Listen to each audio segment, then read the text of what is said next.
இடுக்கமான வாசல் வழியாய் உட்பிரவேசியுங்கள்.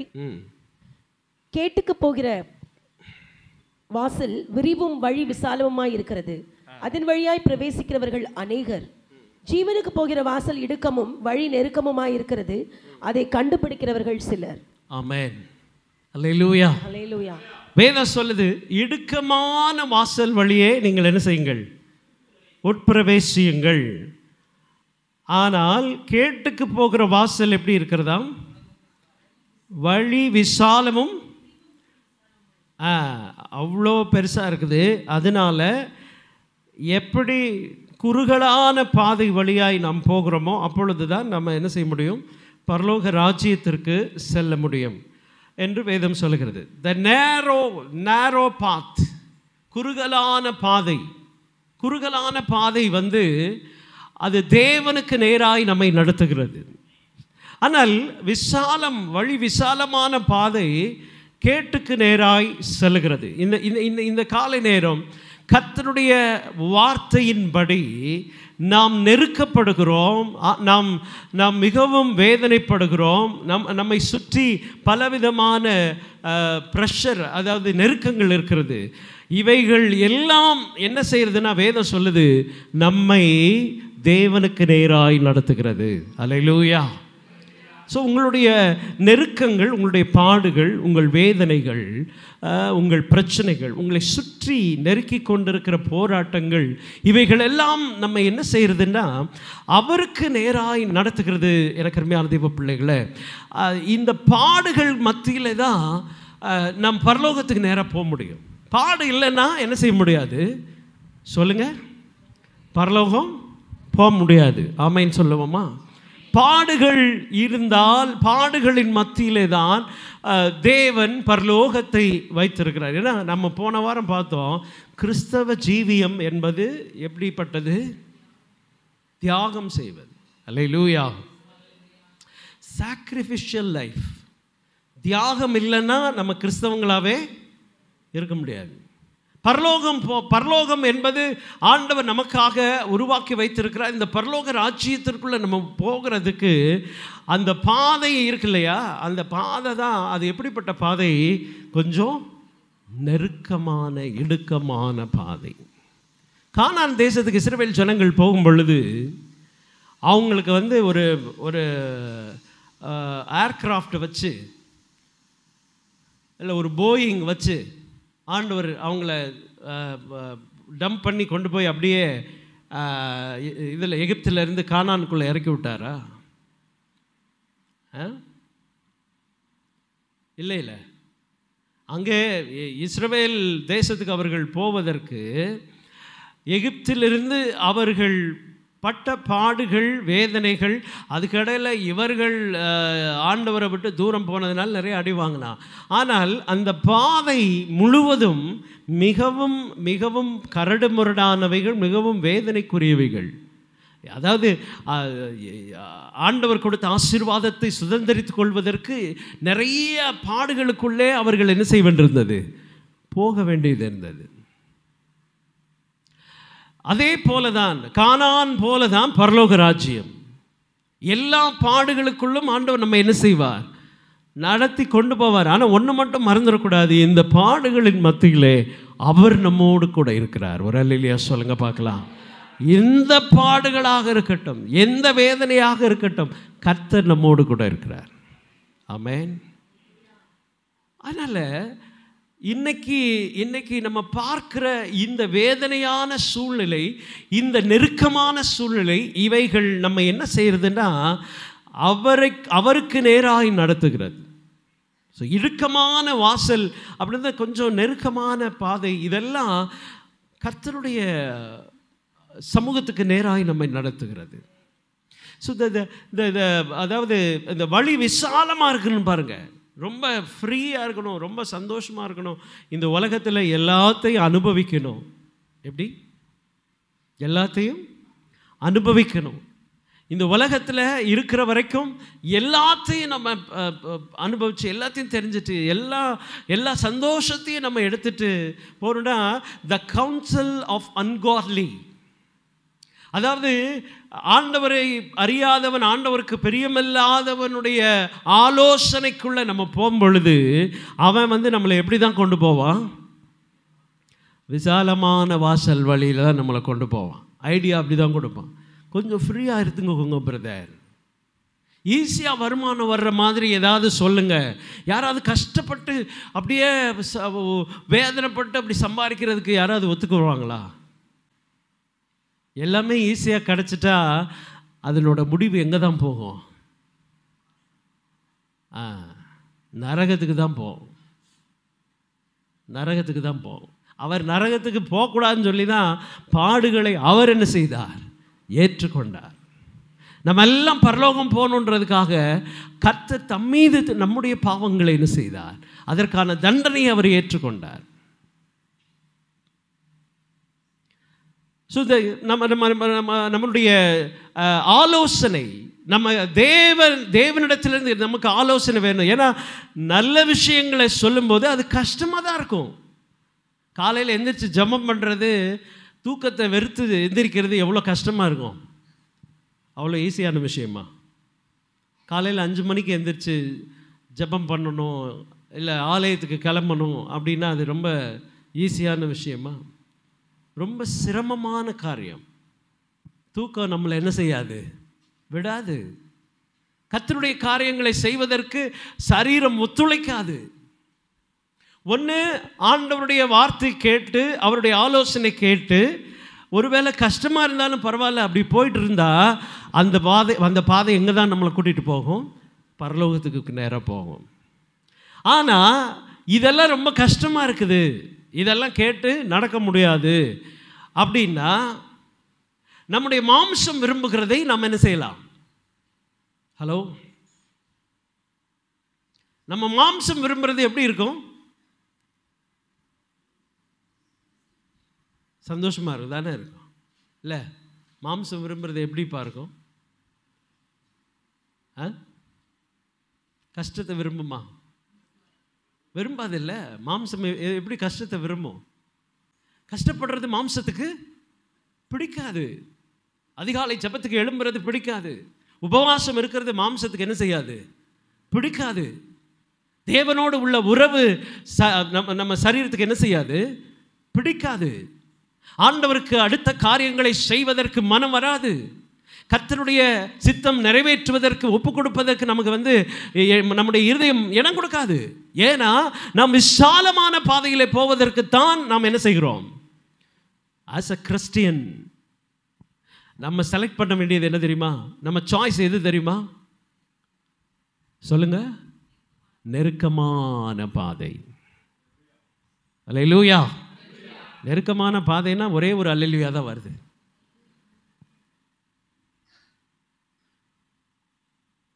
நெருக்கமான பாதைக்குள்ள அது எல்லாம் நம்மளை அப்படியே நம்மளை சுற்றி நின்று நம்மளை அப்படியே அமுக்கி நெருக்கி, வேத வசனம் அதைத்தான் சொல்லுகிறது. Focus on his word. அவருடைய வார்த்தையை நாம் நோக்கி பார்த்து அவருடைய வார்த்தைக்கு கீழ்ப்படியும் பொழுது நம்முடைய சரீரத்தை நாம் என்ன செய்வோம்? அடக்கி ஒடுக்குவோம். பவுல் அப்போஸ்தலன் அதான் சொல்றார், என் சரீரத்தை நான் அடக்கி ஒடுக்குகிறேன்.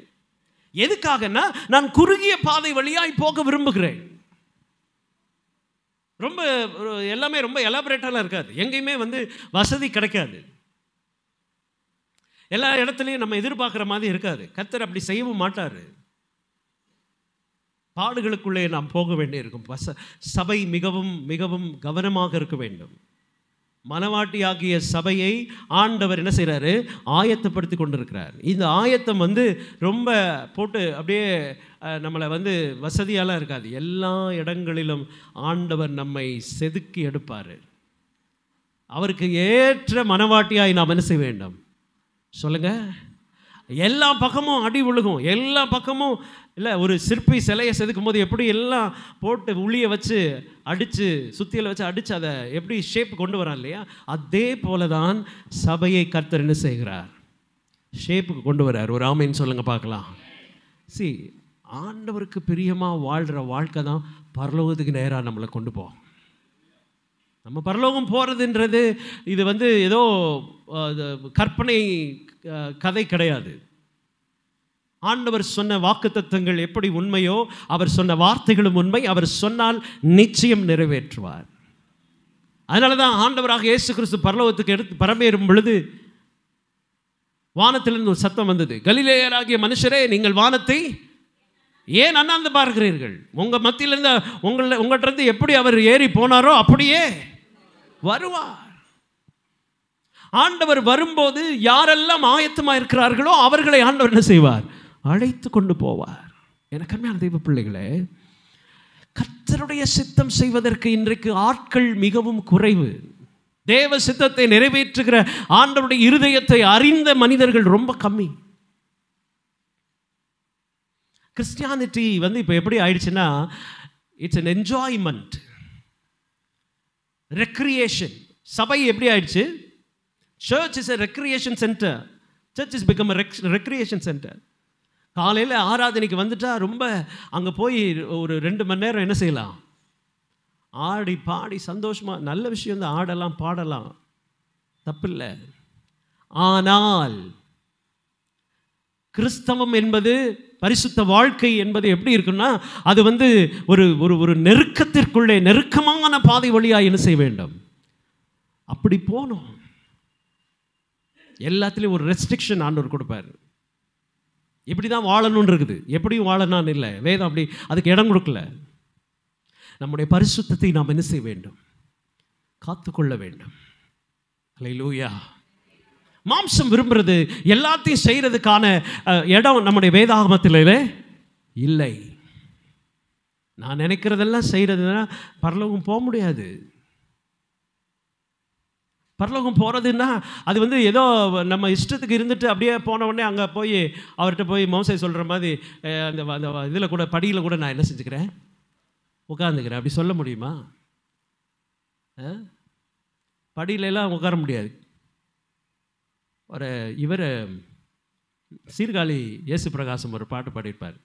புறப்பட போகுது வண்டி, புறப்பட போகுது வண்டி, வண்டி ஓட்டுனர் ஆவியானவர், வண்டி நடத்துனர் இயேசுவானவர், புறப்பட போகுது வண்டி.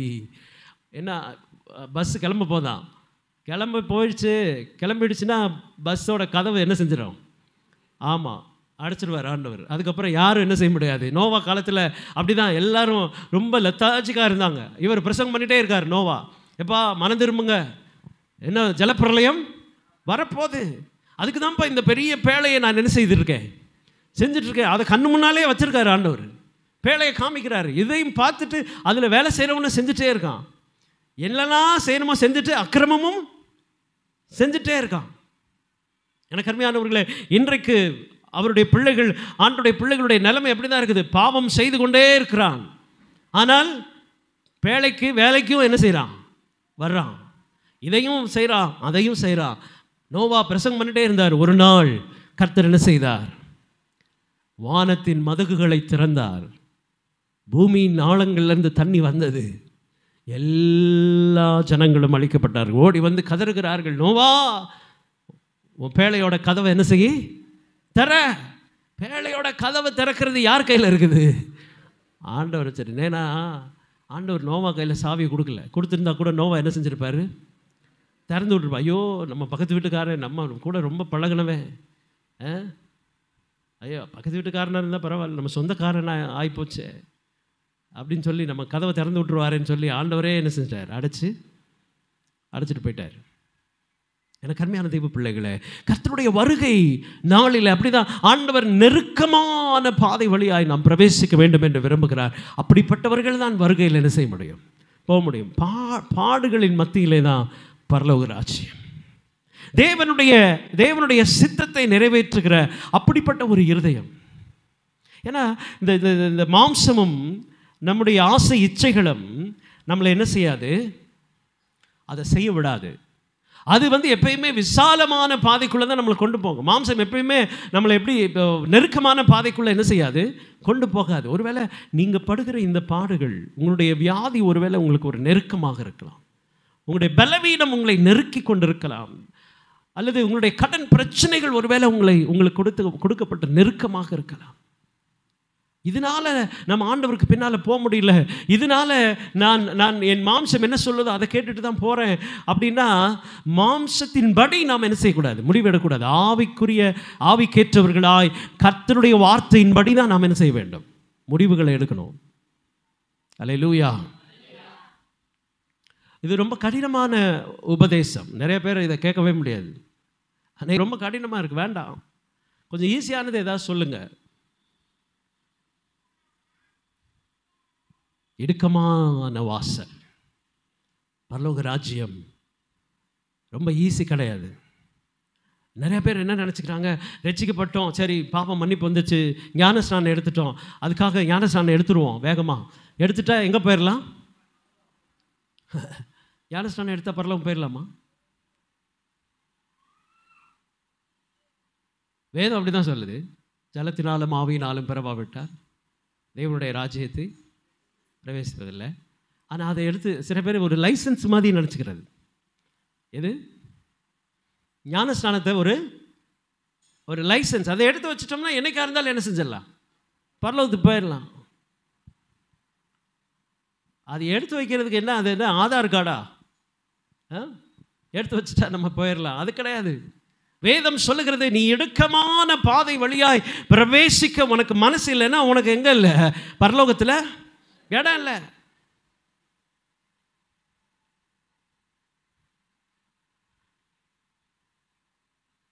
கேட்டுக்கு போகிற வாசல் எப்படி இருக்குமா, வழி விசாலமாக இருக்குமா, ரொம்ப அகலமாக இருக்கும். எனக்கு அருமையான தெய்வ பிள்ளைகளே, நம்முடைய மாம்சம் சொல்லுகிறதை நம்ம கேட்கும் பொழுது நிச்சயமாய் நாம் அழிவுக்கு நேராக என்ன செய்திருக்கிறோம், அழிவுக்கு நேராக தான் போயிட்டுருக்கோம். ஆண்டவருடைய வார்த்தைக்கு கீழ்ப்படியும் பொழுது நம்மளால் அதை செய்ய முடியாது. இப்போ யார் கர்த்தருடைய வார்த்தையை கேட்டு எவ்வளவு கஷ்டம் இருந்தாலும் சரி நான் போகிறேன் அப்படின்னு யாரெல்லாம் முடிவெடுக்கிறோமோ அவர்கள்தான் பரலோக ராஜ்யத்துக்கு என்ன செய்ய முடியும், போக முடியும். கஷ்டப்படுறதுக்கு ஆயத்தமாக இல்லை, வழி ரொம்ப நெருக்கமாக இருக்குது அப்படின்னு நினச்சா நம்ம பரலோகம் போக முடியாது. ஹலோ, இருக்கீங்களா? எத்தனை பேருக்கு பரலோகம் போகணுன்னு ஆசையாக இருக்குது? அல்லேலூயா. பக்கத்தில் இருக்கிறவங்க கை கொடுத்து சொல்லுங்கள், பரலோகம் போகணும். சொல்லுங்கள், பரலோகம் போகணும். ஆமென். உபாகமம் 3ஆம் அதிகாரம் 15வது வசனத்தை நான் வாசிப்போம். உபாகமம் 3:15. சங்கீதம் 13வது சங்கீதம்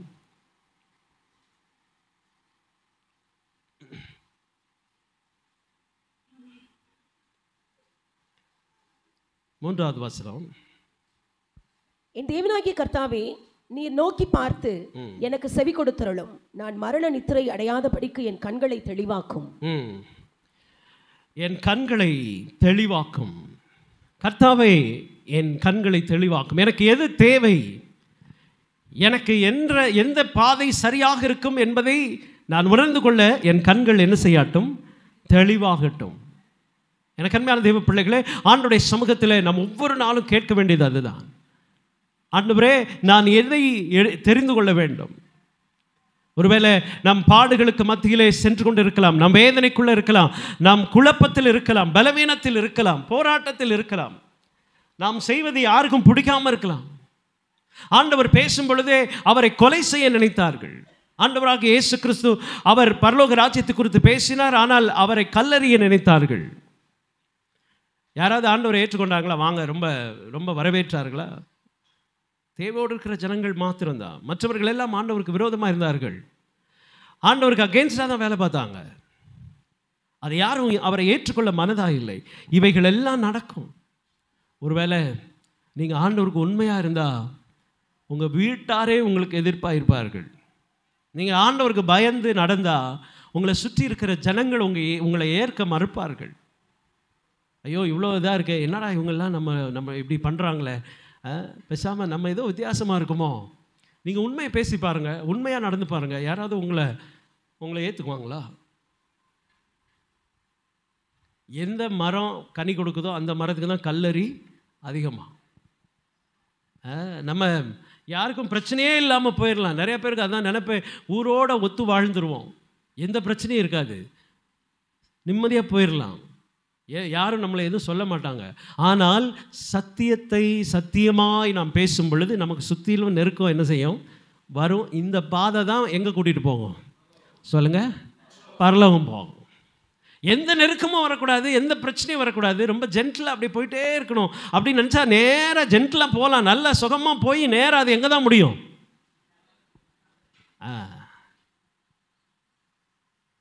ரொம்ப சுகமாக போகணும், எதுவுமே நடக்கூடாது. ஆண்டவர் அதாவது அதனால தான் சர்ச்சுக்குள்ளே ஒரு மாதிரி, வெளியே ஒரு மாதிரி, மனசுக்குள்ளே ஒரு மாதிரி, வாயில் ஒரு மாதிரி. அப்படி இருந்தால் பரலோகம் என்ன செய்ய முடியாது? ஹலோ, அதுதான் ரொம்ப முக்கியம். நம்ம இவ்வளோ கிறிஸ்தவர்களாக இருந்து ஆண்டவருடைய பிள்ளையாக இருந்து ஆண்டவரை ஆராதித்து என்ன பிரயோஜனம்? அதிகாலையில் ஆண்டவருக்காக நேரத்தை செலவிடுறது நமக்கு ரொம்ப கஷ்டமாக இருந்தால் நம்ம ரொம்ப விசாலமான பாதையில் போயிட்டுருக்கோம்னு அர்த்தம். கர்த்தருடைய காரியங்களில் நம்மளால் உண்மையாக இருக்க முடியலன்னா நம்ம எங்கே தான் போயிட்டுருக்கோம்? விசாலமான பாதையில் போயிட்டுருக்கோம். ஆண்டவருடைய காரியங்களில் நம்ம உண்மையுள்ளவர்களாக இல்லைன்னா நம்முடைய பாதையை பற்றி நம்ம யோசித்து பார்க்கணும். நான் எங்கே போய் கொண்டிருக்கிறேன்? என்னுடைய பாதை நெருக்கமானதா அல்லது விசாலமானதா? நான் நிறைய நேரங்களில் கர்த்தருடைய வார்த்தைகளை ஏற்றுக்கொள்ள மனதா இல்லை அப்படின்னா என் பாதை எங்கே இருக்குது? விசாலமாக போயிட்டுருக்கு. ஜாக்கிரதை. கர்த்தருக்காக பாடு சகிக்க எனக்கு மனசு இல்லைன்னா என் பாதை எப்படிப்பட்டதாக இருக்கிறது? விசாலமானதாக இருக்கிறது. விசாலமான பாதையில் போகிறது கேட்டுக்கு கூட்டிகிட்டு போகுமா? கேட்டுக்கு இல்லை, கேட்டுக்கு. நீங்கள் பாட்டு கேட்டுக்கு முன்னால் போய் நிற்க வச்சிடணும்னு நினச்சிடாதீங்க. அதுவும் கேட்டு தான். எந்த கேட்டு? நரகத்தோட கேட்டு. வாழ்வுக்கு செல்லும் வாசல் இடுக்கமானது, பரலோகம் செல்லும் பாதை குறுகலானது. பரலோகம் போகணுன்னா அந்த பாதை எப்படி தான் இருக்கும்? ரொம்ப ரொம்ப நெருக்கமாக இருக்கும். அப்படியே இடிச்சுட்டே தான் என்ன செய்யணும்? போகணும். ஆண்டோடைய காரியங்களில் நமக்கு எல்லாமே கஷ்டமாக இருக்குது அப்படின்னு நினச்சா, ஊழியம் செய்கிறது கஷ்டமாக இருக்குது, யார்கிட்டையாவது போய் கர்த்தருடைய வார்த்தை சொல்கிறதே நமக்கு ரொம்ப கடினமான ஒரு வேலையாக தெரியுதுன்னா நம்முடைய பாதை இன்னும் குறுகலாக என்ன செய்யவில்லை? மாறவில்லை. நான் வேலைக்கு போயிட்டு நான் ரொம்ப குடும்பத்துக்காக உழைக்கிறேன், அதை செய்கிறேன், இதை செய்கிறேன். என்னால் அடுத்து ஸ்கூலுக்கு போயிட்டோ இல்லை வேலைக்கு போயிட்டோ வர்றதுனால எனக்கு கர்த்தருடைய காரியங்களில் ஈடுபட முடியல அப்படின்னு நான் நினச்சேன்னா என்னுடைய பாதை எப்படி இருக்குது? விசாலமாக இருக்கிறது. அநேகர் ஆண்டவருக்காக தங்களுடைய நேரத்தை செலவு பண்ணுகிற நம்ம நேரத்தை ஆண்டவருக்காக நம்மளால் செலவு பண்ண முடியலன்னா நம்முடைய பாதை விசாலமாக இருக்கிறது. கர்த்தருடைய காரியங்களிலே நம்ம ஒழுங்காக இல்லை, நாம் ரொம்ப ரொம்ப அப்படியே மெத்தனமாக மேம்போக்காக இருக்கிறோன்னு வைங்க, சீரியஸாக அதை எடுத்துக்க முடியல. நம்முடைய காரியம் தான் நம்ம ரொம்ப முக்கியம். நம்முடைய வேலை முக்கியம், நம்முடைய வருமானம் முக்கியம், நம்முடைய சம்பாத்தியம் முக்கியம், நம்முடைய குடும்பம் முக்கியம், பிள்ளைகள் அப்படின்னு ஓடிட்டே இருந்தோம்னா நம்முடைய பாதை எப்படி தான் இருக்குது? விசாலமாக இருக்கிறது. நான் இன்னும் விசாலமான பாதையில் தான் போயிட்டுருக்கேன். ரட்சிக்கப்பட்டு ஞானஸ்நானம் எடுத்து சபையில் அங்கத்தினராக இருந்தும் என்னுடைய பாதை எப்படி தான் இருக்குது? விசாலமான பாதை. கஷ்டப்பட விரும்பலை. ஆண்டவருக்காக நான் பாடு சகிக்க விரும்பவில்லை. அது ரொம்ப கஷ்டம்ல. என்னுடையதை பார்த்துட்டு என்ன நிறைய இன்னைக்கு 99% கிறிஸ்தவர்கள் ஆலயத்துக்கு வர்றது எதுக்கு தெரியுமா? அவர்களுடைய ஆசீர்வாதத்திற்காக. நான் ஆலயத்துக்கு போனால் என்னை கர்த்தர் என்ன செய்வார்? ஆசீர்வதிப்பார். அதுக்காக நான் ஆலயத்துக்கு வருகிறேன். ஆனால் என்னால் கர்த்தருக்கு ஆண்டவருக்கு என்ன பிரயோஜனம்? நான் ஆலயத்துக்கு போகிறதுனால கர்த்தருடைய ராஜ்யத்தை நான் என்ன செய்வேன்? கட்டுவேன் அப்படின்னு எத்தனை பேர் இருக்காங்கன்னா அது பெரிய கேள்விக்குறியாக தான் இருக்குது. ஆண்டவருக்காக ஆலயத்தில் நான் என்ன செய்கிறேன்? ஒரு பாய் போடுறது, சேர் போடுறது, கூட்டுறது, முடியாத அம்மாமாருங்க ஐயாமாருங்களை கொண்டு வர்றது, கூட்டிகிட்டு வர்றது, இதெல்லாம் பாடு நிறைந்த.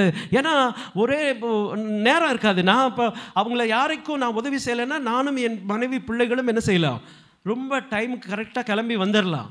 ஆனால் மற்றவர்களுக்கு உதவி செய்யணும்னா நம்ம முன்னாலே என்ன செய்ய வேண்டியிருக்கு? இது பாடுதானே? பாடுதானே? நானும் என் குடும்பமும் ரொம்ப ரொம்ப கம்ஃபர்டபுளாக சர்ச்சுக்கு வந்துட்டு போகிறது எப்படி இருக்கும்? இன்னும் மற்றவர்களையும் கூட்டிகிட்டு வரணும்னா எனக்கு எப்படி இருக்குது? சில பேரால் தூரமாக இருக்குது சர்ச்சுன்றதுனால என்ன செய்ய முடியல, வர முடியல. குறுகலான பாதையில் நம்மளால் என்ன செய்ய முடியாது, போக முடியாது. கண்டிப்பு சில பேரால் என்ன செய்ய முடியாது, ஏற்றுக்கொள்ள முடியாது. வேத வார்த்தைகளை, வேத வசனத்தின்படி கண்டிக்கப்படுகிறவர்கள் அதை ஏற்றுக்கொள்ள மனமில்லைன்னா இன்னும் குறுகலான பாதைக்கு அவர்கள் தங்களை என்ன செய்யவில்லை, ஒப்பு கொடுக்கல.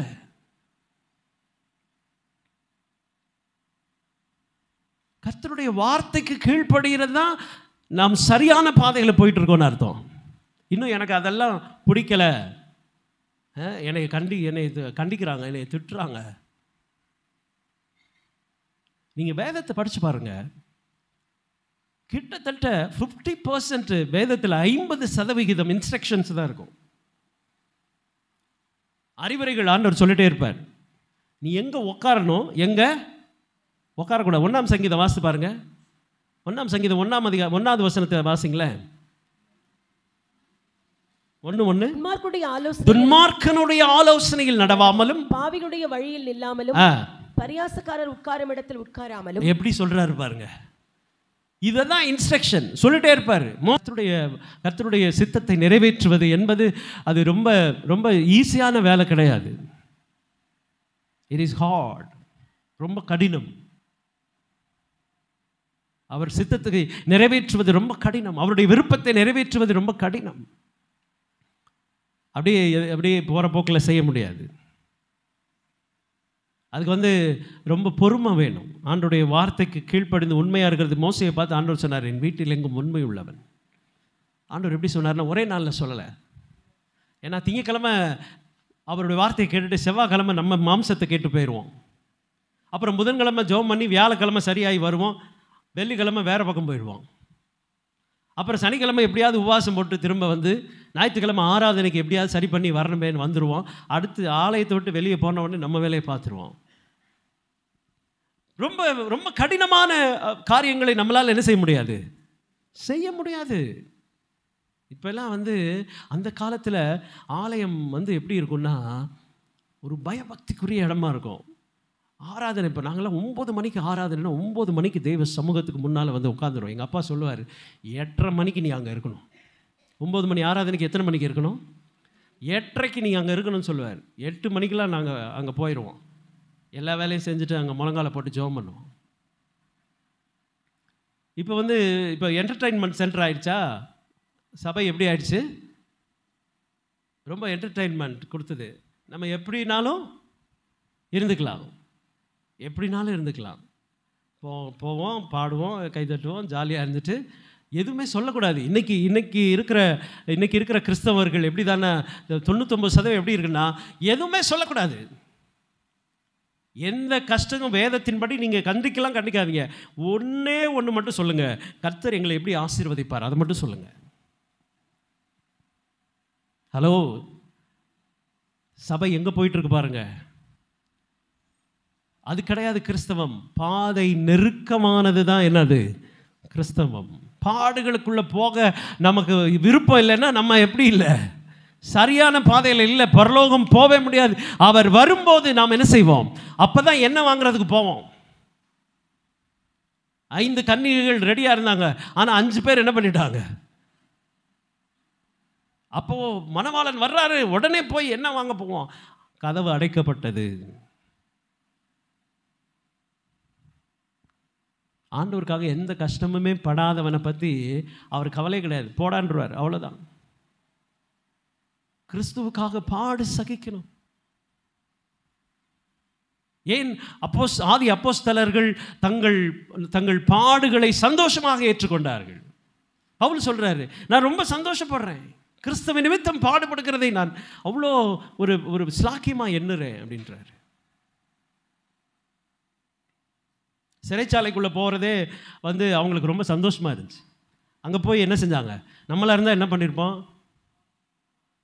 சுவிசேஷம் அறிவித்து இல்லை சர்ச்சுக்கு வந்து ஆண்டவரை தேடி ஆலயத்துக்கு வந்தால் நம்மளை பிடிச்சி கொண்டு போய் ஜெயிலில் போட்டுருவான்னா நம்ம ஆலயத்துக்கு வருவோமா? இப்போ பிடிக்காத போதே வர்றதில்லை. நம்ம இப்போ உள்ளே வரும்போதே நம்மளை அரெஸ்ட் பண்ணி கொண்டு போயிடுவான்னு வைங்க. ஒருத்தர் சொன்னார், சீன தேசத்துக்கு போனாராம். அங்கே வந்து பைபிளே இல்லையா, பைபிள் வச்சுருந்தா ஆமாம், அதனால் பைபிளே கிடையாது. ஆனால் அவர்கள் என்ன பண்ணுறாங்கன்னா, இந்த துண்டு பைபிளில் பேப்பர் கிடச்சிச்சின்னா அதை வந்து அவ்வளோ ஆர்வமாக வாங்கி மனப்பாடம் பண்ணிடுவாங்களாம். அந்த பேப்பரை மனப்பாடம் பண்ணிவிட்டு அதை தூக்கி போட்டுடணும். எல்லாருக்கும் வசனம் தெரியுமா, எல்லாரும் அப்படியே ஒப்பிக்கிறாங்களாம் அதிகாரங்களை. எப்படி இவ்வளோ மனப்பாடம் பண்ணுறீங்கன்னா, எங்களுக்கு வேறு வழி இல்லை, பைபிள் கிடைக்காது, நாங்களே என்ன செய்ய வேண்டியிருக்கு, மனப்பாடம் பண்ணால் தான் அதை நாங்கள் திரும்ப திரும்ப அதை ஞாபகப்படுத்த முடியும், இல்லாட்டி எங்களுக்கு தெரியாது. எவ்வளோ ஒரு வெறி இருக்கணும் பாருங்கள். அதாவது இந்த அண்டர் கிரவுண்ட்ஸ் இருக்குது பார்த்தீங்களா, அண்டர் கிரவுண்ட்ஸில் தான் வர்ஷிப் நடக்குதான், அதுக்கு ஆயிரக்கணக்கான மக்கள் வர்றாங்களாம். எதனால? அவ்வளவு பாடுகளின் மத்தியிலும் அவர்கள் பரலோக ராஜ்யத்தை என்ன செய்கிறார்கள், நாடுகிறார்கள்.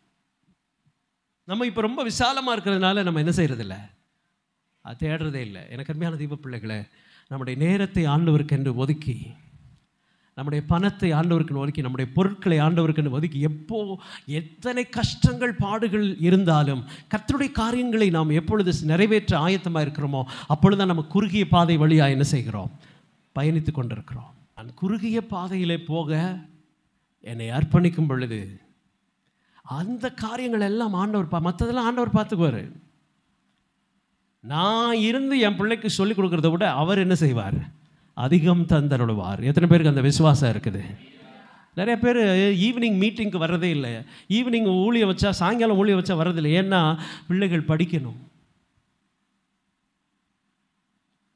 பிள்ளைகள் முழுஇரவு ஜபத்துக்கு கூட சில பேர், நிறைய பேர் வர்றதில்லை. ஏன்னா பிள்ளைகள் தூங்கணும், தூங்கினா தான் அடுத்த நாள் ஏதாவது செய்ய முடியும், தூங்கலைன்னா கஷ்டம். முழுஇரவு ஜபத்துக்கு வராத காரணம் என்னென்னா, நம்முடைய சரீரத்தை நாம் அடக்கி ஒடுக்கிறதில்ல. கிறிஸ்துவுக்காக நான் பாடு சகிக்க என்னை ஒப்புக் கொடுக்கும் பொழுது இரவு நேரங்களில் நீங்கள் கண் விழித்து ஜெபிக்கிறது ஒரு நெருக்கமான பாதை. அதுக்குள்ளே உங்களுக்கு போகிறதுக்கு மனசு இல்லைன்னா அதுக்கு காரணம் நிறையா சொல்லலாம். அடுத்த நாள் எனக்கு வேலை இருக்குது, கஷ்டம், அதை செய்யணும், இதை செய்யணும், என்ன நடந்தாலும் சரி, நான் இரவு ஜெபத்தில் நான் என்ன செய்ய வேண்டும், முழங்கால் படியிட்டு ஆண்டவருடைய சமூகத்தில் கதறணும் அப்படின்ற இருதயம் யாருக்குள்ள இருக்கோ அவர்கள் தான் இடுக்கமான வாசல் வழியாக என்ன செய்கிறார்கள், பிரவேசிக்கிறார்கள். கிறிஸ்தவம் என்பது சாதாரணமான காரியம் அல்ல. நம்ம ரொம்ப அப்படியே அந்த மலர் படுக்கையில் படுத்துட்டே போக முடியாது. கர்த்தருடைய வார்த்தைகள் அவ்வளவு அவ்வளவு ஆண்டவர் நமக்கு கொடுத்திருக்கிறார். அவருடைய வார்த்தை கேட்டு அதன்படி நடக்கணும். நம்முடைய மாம்சம் சொல்லுகிறதை கேட்டு நடக்கிறது அல்ல. மாம்சம் சொல்லும் படு தூங்கு அப்புறம் பார்த்துக்கலான்னு மாம்சம் சொல்லும். ஆனால் கர்த்தருடைய வார்த்தை என்ன சொல்லுகிறது, எந்திரி, எழும்பு சியோனே எழும்பு.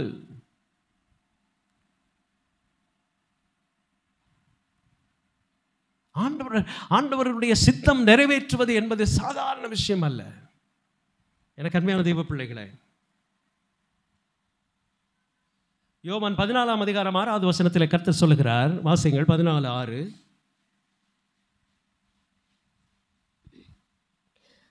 அதற்கு இயேசு, நானே வழியும் சத்தியமும் ஜீவனுமாய், நானே வழியும் சத்தியமும் ஜீவனுமாய் இருக்கிறேன், என்னாலே அல்லாமல் ஒருவனும் பிதாவினிடத்தில் வரான், என்னாலே அல்லாமல் ஒருவனும், I am the way. ஆண்டவர் சொல்றார், யாரு, நானே வழி. ஸோ என் மூலமாய் ஒருவன் என்ன செய்ய வேண்டும், பரலோகத்துக்கு போகணும். அவருக்குள்ள போனாதான் எங்க போக முடியும். ஒருவன் என்னிலும் நான் அவனிலும் நிலைத்திருந்தா அவன் மிகுந்த கனிகளை கொடுப்பான். என் இஷ்டத்துக்கு எல்லாத்தையும் செஞ்சுட்டு நான் அவருக்குள் நிலைத்திருக்க முடியுமா சொல்லுங்க? ரிமைனிங் இன் மீ, ஆண்டவர் அதான் சொல்றார். எனக்குள் நிலைத்திருக்கிறவன் எப்படி நிலைத்திருக்கணும்னா அவர் விரும்புறதை செஞ்சா தான் அவருக்குள்ள நான் என்ன செய்ய முடியும். ஹலோ, இருக்கீங்களா? அவர் விரும்புறதை நான் செய்யறதுக்கு ரெடியாக இருந்தா என் பாதை எப்பொழுதும் எப்படி தான் இருக்கும், நெருக்கமாக தான் இருக்கும். எல்லா பக்கமும் இடிக்குதே, இடிக்கும், எல்லாம் கஷ்டமாக தான் இருக்கும். வேதனை இருக்கே, வேதனையாக தான் இருக்கும். சுற்றி இருக்கிறவெல்லாம் பேசுகிறானே பேசுவான், காரி துப்புறானே துப்பட்டும். ஆண்டவருக்கு கிரீடமாக கொடுத்தாங்க, மகுடம் கொடுத்தாங்களா? இதெல்லாம் நடக்கும். யார் நெருக்கமான பாதைக்குள்ளே போகிறானோ அதுதான் நெருக்கம். நேற்று வரைக்கும் நேசித்தவன் இன்றைக்கி என்ன பண்ணுவான்? எதிர்த்து நிற்பான். சத்தியத்தை நான் சொன்னதுனால உங்களுக்கு சத்துருவாக மாறுறேனே. பாடுகள் மத்தியில் போக விரும்புகிறவர்கள் தான் பரலோக ராஜ்யத்துக்கு நேராக நாம் சரியான பாதையில் போயிட்டு இருக்கோம்னு அர்த்தம்.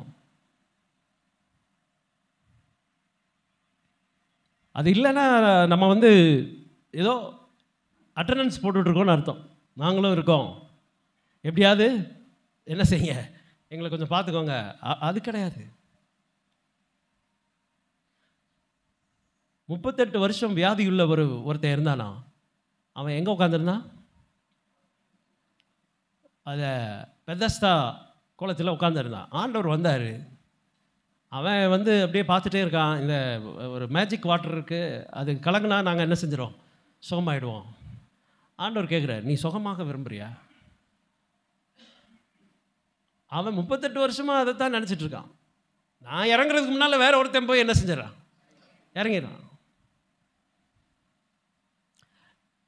நான் போகிறதுக்கு முன்னால் ஒருத்தன் போயிடுறாங்க. என்னங்க பண்ணுறது?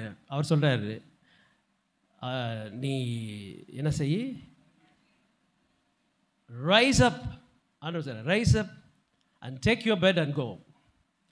உன் படுக்கையிட எந்திரி போ, அவ்வளோதான். எந்திரி. சும்மா இதே நிலைமையில் அவன் என்ன ஆகிட்டான்னா, 38 வருஷமாக அங்கே நல்ல சாப்பாடு கிடைக்கிறதுனால தான் அவன் என்ன பண்ணிட்டான், அங்கே ரொம்ப கம்ஃபர்டபுளாக ஆகிட்டான். ஏன்னா இவனுக்கு முடியாமல் இருக்கிறதுனால எல்லாரும் கவனிச்சிருப்பாங்கன்னு நினைக்கிறேன்.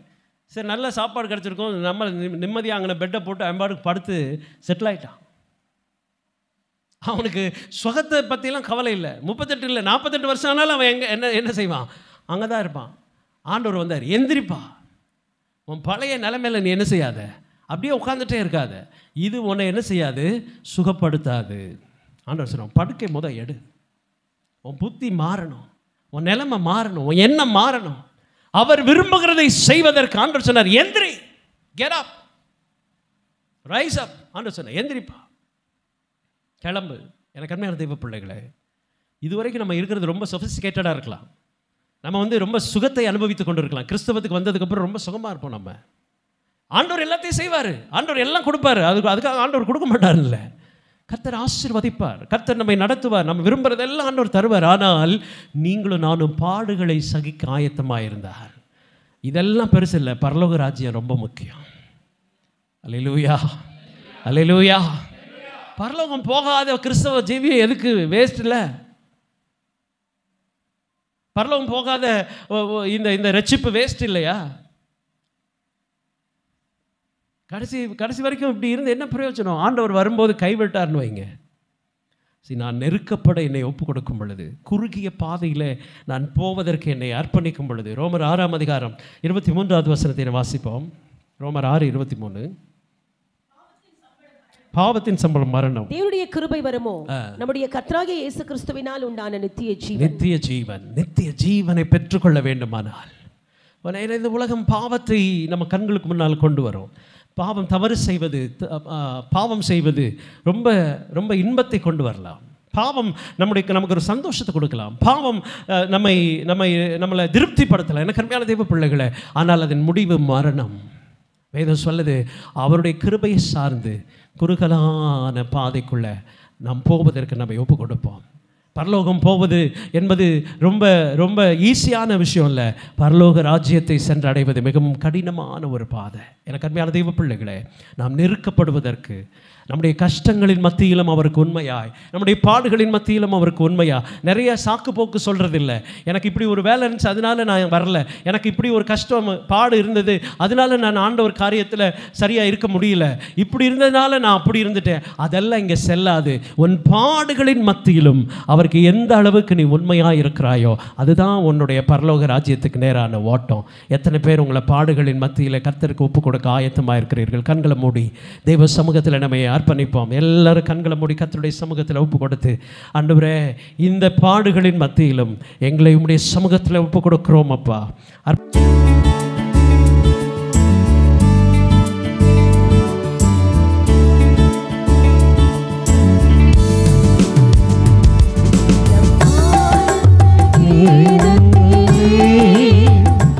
வெள்ளமாகவே பாய்ந்திடுதே இந்த ஆத்துமனேசரை, இன்றும் வாழ்த்தி பாடிடுவே உள்ளம் ஆனந்த கீதத்திலே.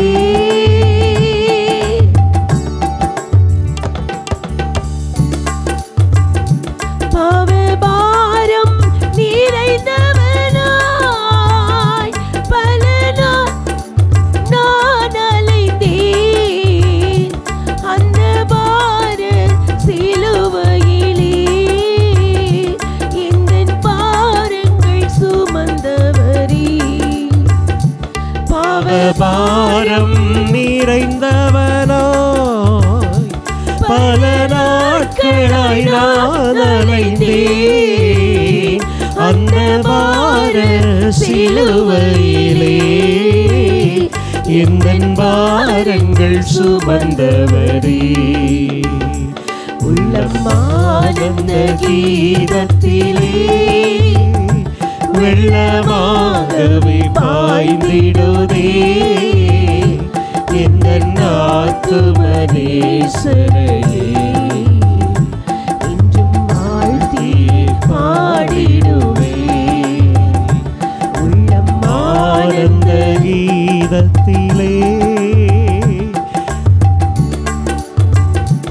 உலகம் முடியும் வரைக்கும் உன்னோடிருப்பேன் என்றவர் வாக்கு மாறிடானேசரையே, நம்மிடுவாய் துணையவரே. உலகம் முடியும் வரைக்கும் உன்னோடிருப்பேன் என்றவர் வாக்கு மாறிடானேசரையே, நம்மிடுவாய் துணையவரே.